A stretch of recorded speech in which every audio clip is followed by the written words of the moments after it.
IQ niya kung ano yung nangyari. So with that, I commend him. Ito ipapaliwanag niya rin naman. Kasi niya, okay, na kumbaga nasukul dito sa kanyang ano. Gets ko yung ano niya, punto niya. Oh. Dapat niya. Kakampi niya yan ha. Tropa niya yan. Tropa niya yung nagsasalita.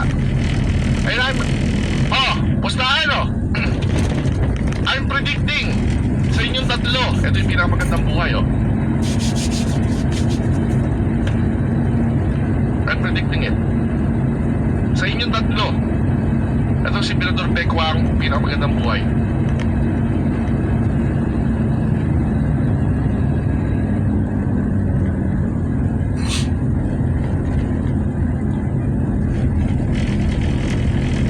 Actually, yes. I know. Because it shows sa IQ niya.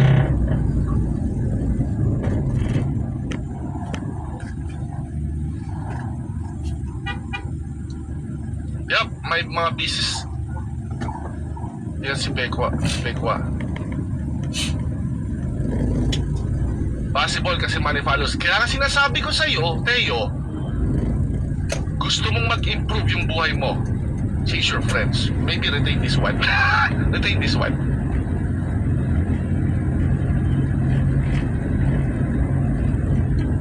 But change your friends.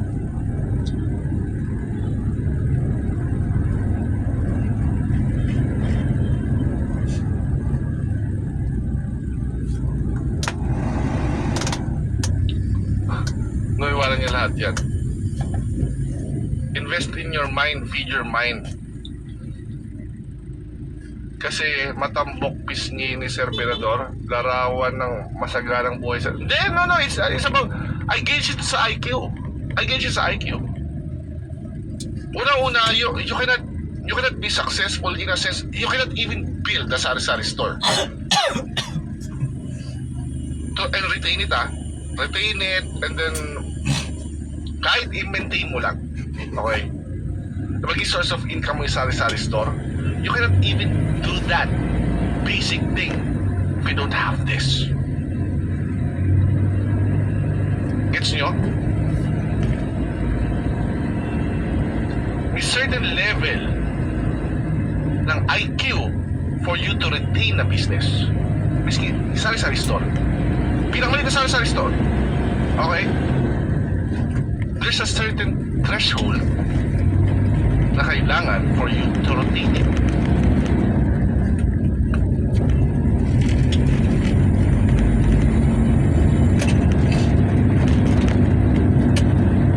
Yeah, actually siya ang voice of reason sa kanila noon.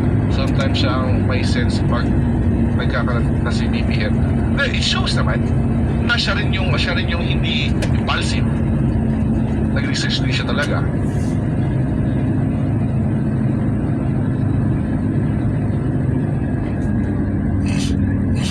Ang pinapairal dito sa kanyang ano. Gets ko yung ano niya, punto niya. And si BBM ay na ano niya, okay? Na kumbaga nasukul niya sa bahay niya. Nasukul ko sa pain ko. Actually, it's not actually a pain, no? Gusto ko lang makita ng tao. If you become illogical, there will be consequences. Like for example, bigyan ko example. Ad hominem. To okay. Laging sinasabi ni Melo Yap na Attorney Libayan, pitas ka na Tulfo. Tingnan mo ngayon, Di meron magkalong o yung ibang tao dito, yung ibang senador. Sabihin na natin, tama ka. No? Dahil nag-commit ka ng fallacy na ad hominem, ano nangyari? There will be consequences. Ano yun? Ibang tao, ibang senador ka, Ganun din ginagawa kay Rapi Tulfo. Then it means pareha silang mali. Wala kang na-proof kundi pareha silang mali. Nandamay ka lang. Even if I grant that, saan ka napunta? Wala, hindi mo na pagtakbol si Rapi Tulfo. That's the point. Ilang beses ko na siyang winarningan na walang kinalaman kung titirahin ko bukas yung PCSO sa argument ko ngayon. Pag ba may 10 vloggers, charity vloggers, at tinira ko yung 3, sasabihin mo ba sa akin, ba't di mo tinira yung 7? Ba't kailangan ko ba tirahin yung 7? Pag tinira ko ba yung 7? Pag tinira ko ba yung PCS sa bukas? Amin mong mali ka. May hindi, mali ka pa rin. So anong point? O yun din yung ginawa ko, same argument sa mas mababa. Pero masyado siyang makulit. Akala niya kasi, wala akong ganun. Pinabayaan ko siya malaglag sa sarili niyang katangahan. Kasi nga, irrelevant nga yun, pero gusto mong hanapin. O hindi gusto ko siyang i-punish doon sa ginawa niyang fallacy. Kapag ka nag-commit ka ng fallacy, hindi ka nag-stick sa topic, you will suffer consequences. Kaya it's in your best interest na mag-stay sa topic. Yun yung gusto ko na lesson na makita nila.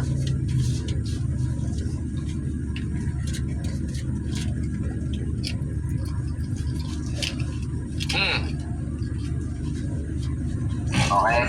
Alam niyo kung bakit? Kanya sa pain niya. Okay? Alam niyo kung bakit? Hindi yun pain. Inalaw ko lang yung stupidity niya.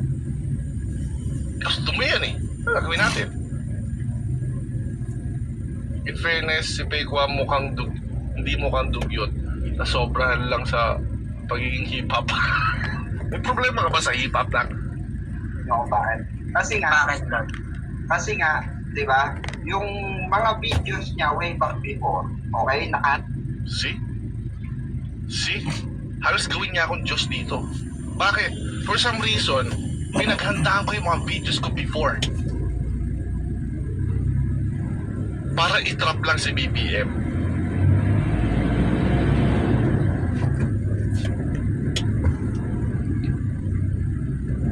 You're giving me too much credit. Masyado naman matalino tingin mo sa akin. Hindi na pwedeng stupid lang si Ballpoint Man. Stupid lang siya for going somewhere, pupunta sa mga lugar na irrelevant. Kaso, yung pinunta niyang irrelevant, siya nag-focus. Akala niya kasi nakabutas na siya. Nung binigyan ko siya, yan, sunod ka. Pero ano ba na-prove ko? Well, nag-delete ka lang channel, pero wala pa rin ako na-prove. Right? Hindi ko pa rin na-prove yung charity vlogging is wrong sa'yo. Ang na-prove ko lang, na wala ka na ng channel. Yun lang yun. Pero hindi ako nakafocus sa palakpak mo, kung ano man yan. Gusto ko, magets mo why you are wrong logically. Grabe naman sa nakabutas. Binigay nga ni Kayo yung comfort zone kay BBM. Kaso ingot talaga si BBM mismo nagpahamar sa... Yeah, inalaw ko lang. Ginawa nga ako logic guide. For some reason, wag mo naman, don't give too much credit sa akin. I'm just following the logic of it.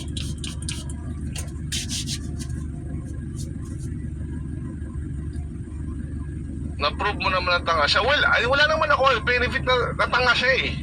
Nagigets mo?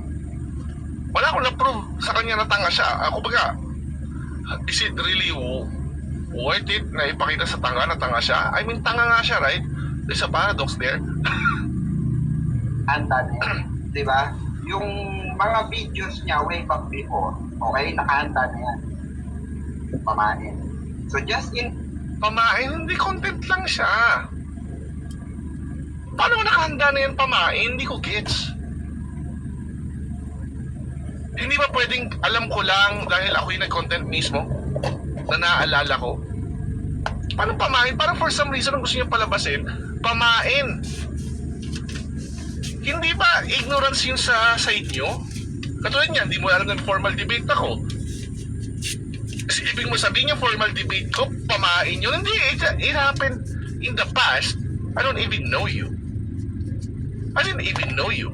Nangyari na yun, it's not my fault kung nagyabang ka, nag-flex ka ng muscle mo na wala akong alam sa debate, tapos tinuruan mo ako tungkol sa debate, moderated debate, na pinakita ko sa yung videos, actually, meron akong makapakita sa iyo na experience ko. Meron ka ba? Hindi ko problema kung nagyabang ka at napahiya ka. Kasi for some reason, wala akong alam sa debate anong kinalaman sa debate namin. Wala. O umalis ka rin sa topic, right? O, you will punish. I will punish you for it. You will be punished because of that. Because of your flexing.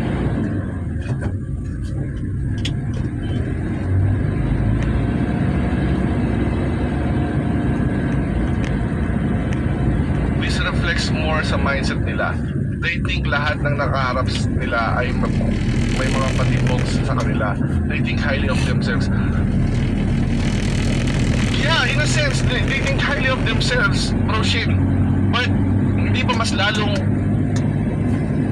parang nilalagay nila ako na parang mas they think highly of me? Halos gawin niya na ako Diyos dito eh. Parang alam mo yung pinlano ko simulat sa pool hanggang ngayon para dito sa pangyayaring to. Na parang, dude, I'm not that smart. Come on! This is just true. Na meron ako niya, meron ako nito, well, hindi mo yun alam. So hindi ko naman kailangan siguro pagyabang kasi irrelevant nga siya sa topic, right? Pero ikaw yung gusto eh. Ikaw may gusto niyan eh. Nilagay ka sa pedestal kayo. Oh, I know!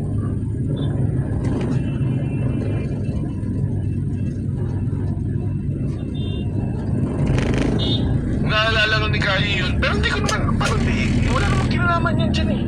So, ano point mo ba? Patron Kayo. Famous ka para sa kanila Kayo. Simple Kayo. Intimidated sila. I mean, that's the root ng flexing eh. Yeah, I mean, gusto nila, ano eh, they're trying to cope harder sa pangyayari. They don't know how to like, okay, how do I do it? Well, just be truthful. Diba? Natatakot ka ba na baka mali yung niisip mo, ay mali yung position mo sa charity vlogging? And then I was right. And I am right. And I can prove it through deductive reasoning.